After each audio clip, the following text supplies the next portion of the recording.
Listen. If you do not understand white supremacy, what it is, and how it works, everything else that you understand will only confuse you. Now sometimes people say, well, you mean everything that I understand will confuse me if I don't understand racism? Yes, because racism is the dominant political and religious motivating force among the people of the planet in all 9 areas of activity: economics, education, entertainment, labor, law, politics, religion, sex, and war. That covers just about everything that any person, minute by minute, might be doing or engaged in any time of day or night, anywhere on the planet. The white supremacist said, I can't maintain a system with black people being serious, so I'm going to redirect their seriousness, and I'm going to do it through something that they relate to best. I'm going to do it through a medium that they can relate to, and that is entertainment. So I'm going to twist and turn their entertainment in such a way that where it was anti-non-justice before, where they were trying to talk about justice and head in that direction, I'm going to redirect that whole machine right before their eyes, and since they are a primitive people, they won't even realize what I'm doing, because it will all be fun, because I know how to package stuff that doesn't make sense so that it is fun. And I'll have them directing their entire existence to getting up in the morning and looking for something stupid to do. And they won't even know that they're looking for something stupid to do, because they're just that stupid, because I will have programmed them to be stupid. And from the late 1960s, after the death of Martin Luther King and the riots and the upheavals and all like this, and black people with their fists in there and all like that, and trying to stumble and fumble and find their way and get focus, the white supremacists made a blueprint and put it into action. And that is, I'm going to have these people so confused, they don't even know what they started out to do. And by the late 1970s, they had just about completed it. And we've been on that ever since. And you mentioned something very important. They are more comfortable than ever. But see, it's like making gorillas comfortable in a cage, or monkeys, or pandas. You still got them in a cage, but they're comfortable. See, so give him some bling bling. It's like giving an animal a brand new car and training the animal to ride up and down the street in it. And then you stand back and point at the animal. Like one white man said in the late 1950s. He said he doesn't care what kind of car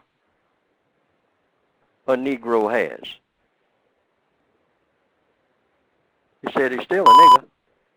And when he rides by in a shiny car, to him, it's just a monkey in a car.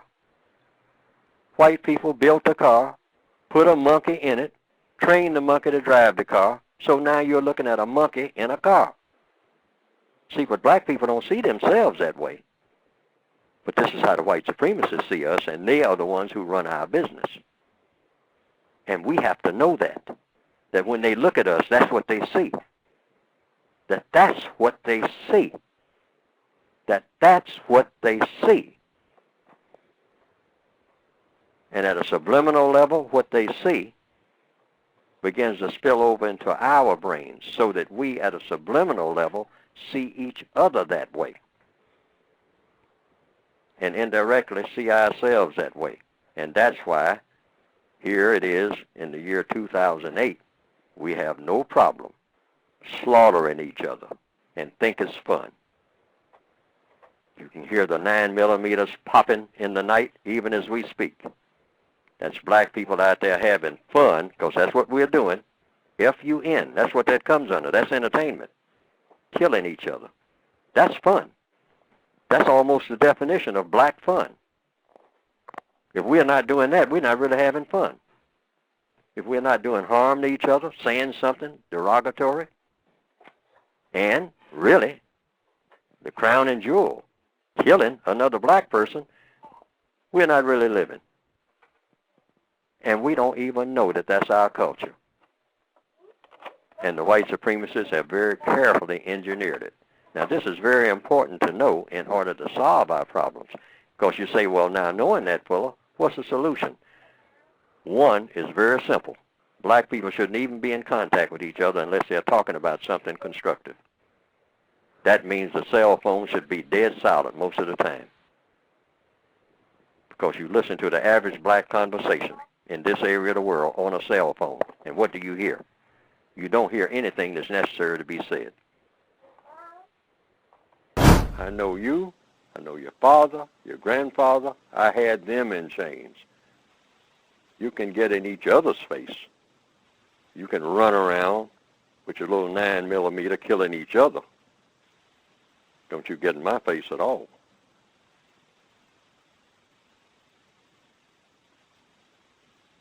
I'll let you talk and act. Sometimes let you talk and act tough to me.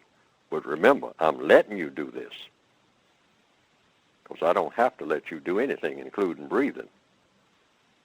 And there's nothing can stop me. And you don't know anybody who's big enough to do it. So quit acting. And that's what I say in the books that I've written. We need to stop being actors. We're always talking about keeping it real. That's black people in the Northwestern Hemisphere. But we're the most unrealistic people on the planet. Quietly looked upon as a bunch of jokes.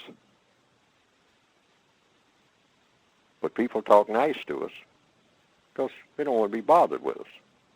They'll talk nice, but at the same time in their thoughts, they couldn't think anything else except these people are just about completely worthless as any creatures can possibly be. And how do I say that?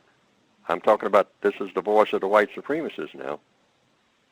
Because I have made them that way. The only way they get to be worth anything is when I make them worth something. I tell them what they're worth. They don't know. They don't even know what to do with themselves when they get up in the morning, except what I tell them. Go here, go there. That's the only time they make sense. Other than that, they don't know anything. And proof of it is I can say, hey, I'm going to make some hats out of hubcaps. I got surplus hubcaps in my warehouse on some cars that I haven't even manufactured yet. And I don't know what to do with those surplus hubcaps. I don't want to throw them away. I got millions of them. But I got a bunch of black people out there who are just looking for something to do. They don't know what to do. They just look at this great big universe, a great big world. Look up and down the streets. They don't know what to do or where to go at any given moment. So I always, as usual, find something for them to do. So the next thing I'll do is the little money I've allowed them to have, I'm going to take these hubcaps that I ordinarily would put on some cars, and I'm going to say that they are no longer hubcaps, that they are hats. And I'll have all these millions of black people walking around with these hubcaps on their heads. And give it a fancy name like Zapsters, you know. And people will be asking, what's a Zapster? Hey, man, that's the new hats, man. I mean, you square. You don't know what's up. You don't know. You haven't bought you a Zapster yet? $800 a piece, man. And I got two of them.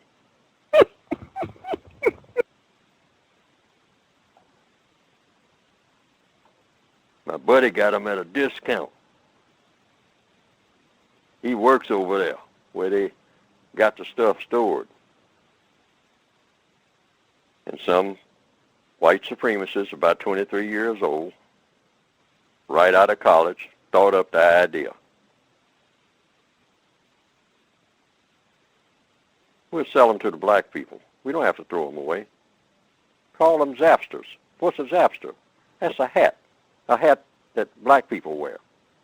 That's their identifying thing. They always need something to identify themselves with, as if their skin color doesn't identify them enough. They always got to have something artificial, something that I made up. Or if they make it up, I'll be the one who will control it, and I'll sell it to them for the little money that I allow them to have, and have them out here killing each other to have them. And a name like Zapster would be appropriate, too, because they'd be zapping other black people trying to get them.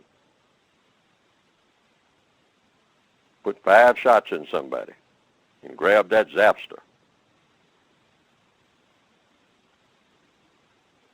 Keep it in the closet for about a week and then come out wearing it.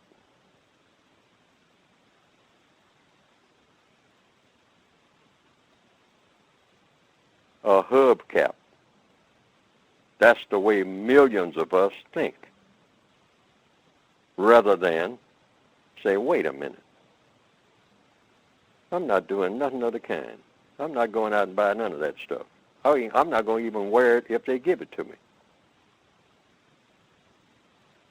I'm going to start doing some thinking for the first time in my existence on my own. And now, Mr. Neely Fuller. If you do not understand white supremacy, which is racism, what it is and how it works, everything else that you understand will only confuse you. Only confuse you. Only confuse you.